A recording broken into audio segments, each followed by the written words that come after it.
La capilla del Salvador o del Ciprés se encuentra a unos 100 metros del monasterio y es el resto más antiguo que conserva este. Posiblemente se tratara de una celda monástica. Su construcción en lajas de pizarra data del final del siglo IX o principios del siglo X, de ahí que responde al estilo mozárabe. Consta de 2 cuerpos de planta ligeramente trapezoidal, nave y cabecera.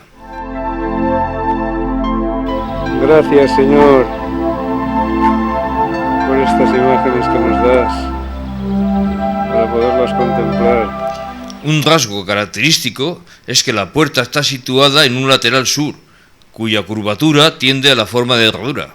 En la fachada principal, mirando al río Oribio, podemos apreciar una ventana de doble arco a la que le falta el parteluz. Casi adosado a la capilla se encuentra un gran ciprés milenario de 25 metros de altura y de unos 3,25 metros de perímetro. Está considerado entre los 50 árboles más notables de España. Su parche negro es causa de una herida ocasionada por un rayo. Circula una leyenda que dice que la herida fue ocasionada en 1926 al prenderle fuego a un panal de abejas que, por causas obvias, se quería eliminar del árbol.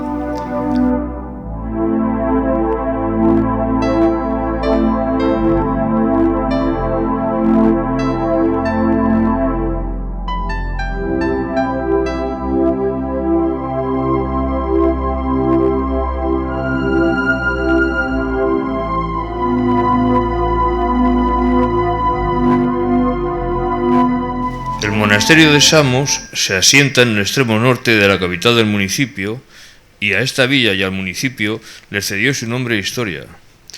Situado junto al río Serría, que roza sus muros, atrae la atención del visitante no solo por sus vastas proporciones, sino sobre todo por sus sólidos y austeros edificios, construidos con mampostería de pizarra, y la rusticidad y sencillez de los muros exteriores contrastan con la nobleza y la elegancia de sus claustros de piedra de granito. Integran el complejo monástico 2 claustros de dimensión desigual, unidos entre sí y flanqueados por achatados torreones. Adosados al claustro grande por la parte noreste, se encuentran en su magnífica iglesia y su esbelta sacristía. 3 estilos arquitectónicos intervienen en su construcción y ornato: gótico, renacimiento y barroco. Solamente se conservan como reliquia de un pasado multisecular una portada y otros elementos aislados de inspiración románica.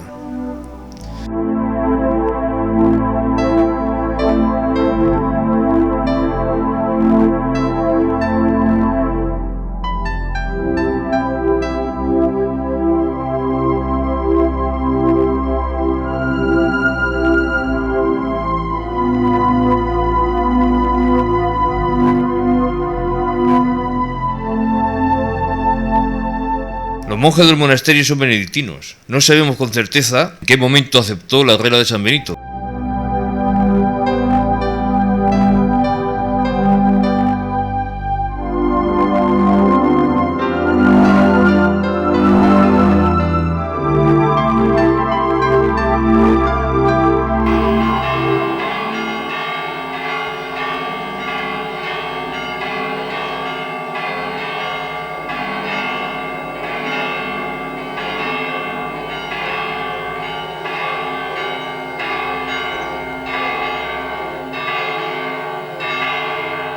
Posiblemente a mediados del siglo XI, por una lápida sabemos que a mediados del siglo VII, el obispo de Lugo, Emefredo, lo restaura.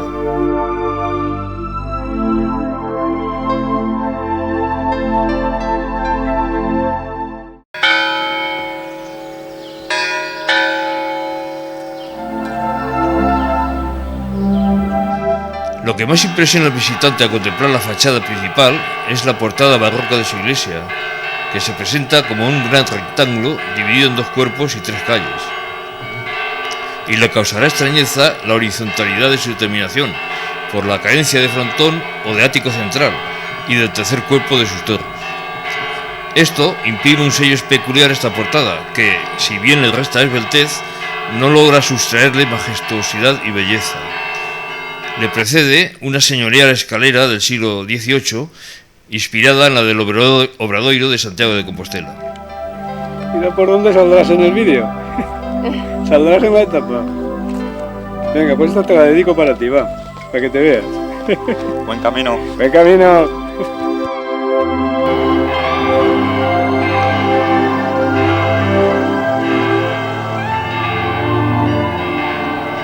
Con el paso de los siglos, la vida sencilla y austera de los primeros monjes fue cobrando importancia dentro de la iglesia y de la sociedad. Nada se conserva de la época del rey asturiano Fruela I del siglo VIII, que ofreció al abad Argérico el monasterio, abandonado a causa de la invasión musulmana. Las edificaciones que hoy contemplamos no son las más antiguas. Una vez cruzado el umbral de la portada principal, nos hallamos en el claustro del Padre Feijó, comenzado a finales del siglo XVII.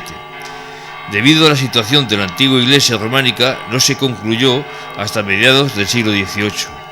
La sobriedad clásica de su ornamentación arquitectónica, propia de la etapa purista, se presta a una ambigua filiación artística que duda entre el Renacimiento y el Barroco. Es uno de los claustros de mayores dimensiones de España, con unos 54 metros y medio de lado. Consta de 3 plantas, recias pilastras dóricas sobre pedestales con su entablamento partido, dividen en tramos las dos primeras. Las pilastras que limitan los tramos de la tercera se hallan unidas por la cornisa del tejado. Aligeran la planta baja arcos de medio punto sobreimpostas, con grueso pretil entre sus pilares. Una imposta separa la primera planta de la segunda, de lienzo liso en el que se abren ventanas de sencillo marco. Una volada cornisa sirve de base a la tercera, que alegra sus interpilastros con arcos carpanales, sostenidos por columnillas jónicas.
En el interior resalta el arco triunfal elíptico que en sus formas tiende a la de herradura, y también hay que destacar sus pinturas al fresco de influencia Astur.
La biblioteca ocupa, a continuación, casi toda la crujía sudeste.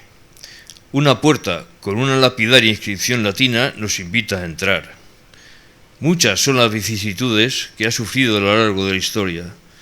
La más funesta acaeció en 1835 con la desamortización decretada por el gobierno de Mendizábal.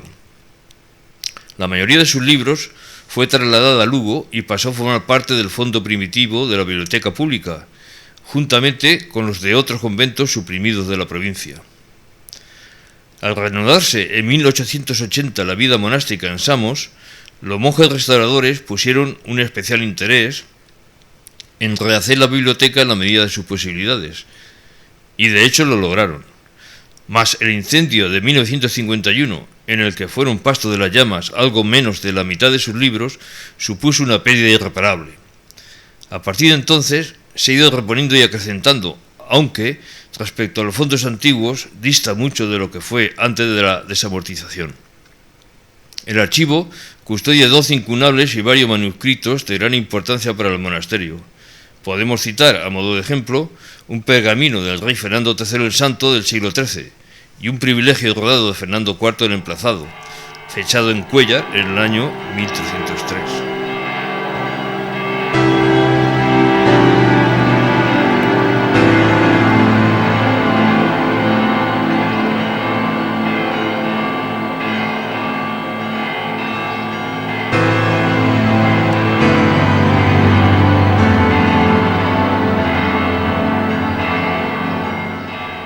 Se conservan algunos cantorales del siglo XVII, uno de ellos es obra del padre Antonio Sánchez, monje del monasterio. Entre las grandes colecciones debemos mencionar la Patrología griega, 168 volúmenes, y latina, 222 volúmenes.